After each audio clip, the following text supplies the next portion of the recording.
ಸೇರಿದ ಫಾರ್ಮ್ ಹೌಸ್ನಲ್ಲಿ ಆತ್ಮಹತ್ಯೆ ಏನು ನಡೆದಿತ್ತು ಕಳೆದ ಏಪ್ರಿಲ್ನಲ್ಲಿ ನಡೆದಿದ್ದಂಥದ್ದು, ಆ ಪ್ರಕರಣದಲ್ಲೂ ಕೂಡ ಈಗ ದರ್ಶನ್ಗೆ ಮತ್ತೆ ಸಂಕಷ್ಟ ಎದುರಾಗ್ತಾ ಇದೆಯಾ?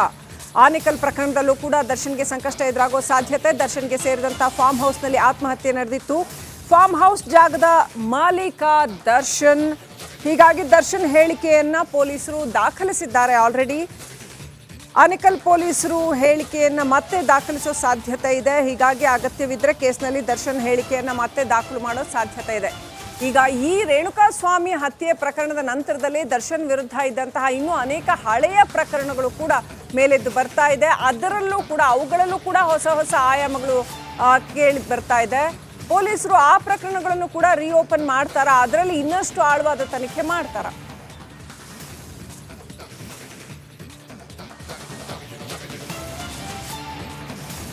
ಎರಡು ತಿಂಗಳ ಹಿಂದೆ ಆನೇಕಲ್ ಠಾಣಾ ವ್ಯಾಪ್ತಿಯ ಬಗ್ಗನದೊಡ್ಡಿ ಅಂಥೇಳಿ ಅಲ್ಲಿ ದುರ್ಗಾ ಕನ್ಸ್ಟ್ರಕ್ಷನ್ ಅಂಥೇಳಿ ಅವರಿಗೆ ಸೇರಿದೆ ಎನ್ನಲಾದ, ಅದು ದರ್ಶನ್ ಅವರಿಗೆ ಸೇರಿದೆ ಅಂತೇಳಿ ಹೇಳ್ತಾರೆ.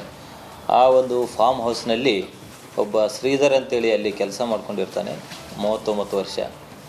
ಆತ ವಿಷ ಸೇವನೆ ಮಾಡಿ ಆತ್ಮಹತ್ಯೆ ಮಾಡಿಕೊಂಡ ಬಗ್ಗೆ ಆನೇಕಲ್ ಠಾಣೆಯಲ್ಲಿ ಈಗಾಗಲೇ ಪ್ರಕರಣವನ್ನು ದಾಖಲು ಮಾಡಿ ತನಿಖೆ ನಡೀತಾ ಇದೆ. ಈ ಒಂದು ಪ್ರಕರಣದಲ್ಲಿ ಶ್ರೀಧರ್ ಅವರ ತಂದೆ ಅವರು ಒಂದು ಕಂಪ್ಲೇಂಟ್. ಇನ್ನು ಚಿತ್ರದುರ್ಗ ರೇಣುಕಾಸ್ವಾಮಿ ಅವರ ನಿವಾಸಕ್ಕೆ ಗೃಹ ಸಚಿವ ಪರಮೇಶ್ವರ್ ಅವರು ಭೇಟಿಯನ್ನು ಕೊಟ್ಟಿದ್ದಾರೆ. ಈ ಭೇಟಿ ನಂತರ ಅವರ ಕುಟುಂಬಸ್ಥರು ಕಣ್ಣೀರನ್ನು ಹಾಕಿದ್ದಾರೆ ಗೃಹ ಸಚಿವರ ಮುಂದೆ. ರೇಣುಕಾಸ್ವಾಮಿ ನಿವಾಸಕ್ಕೆ ಗೃಹ ಸಚಿವರು ಭೇಟಿಯನ್ನು ಕೊಟ್ಟಿದ್ದಾರೆ. ಚಿತ್ರದುರ್ಗದ ಮನೆಗೆ ಡಾಕ್ಟರ್ ಜಿ ಪರಮೇಶ್ವರ್ ವಿಸಿಟ್. ಈ ಸಂದರ್ಭದಲ್ಲಿ ಗೃಹ ಸಚಿವರ ಮುಂದೆ ಕುಟುಂಬಸ್ಥರು ಕಣ್ಣೀರು ಹಾಕಿದ್ದಾರೆ.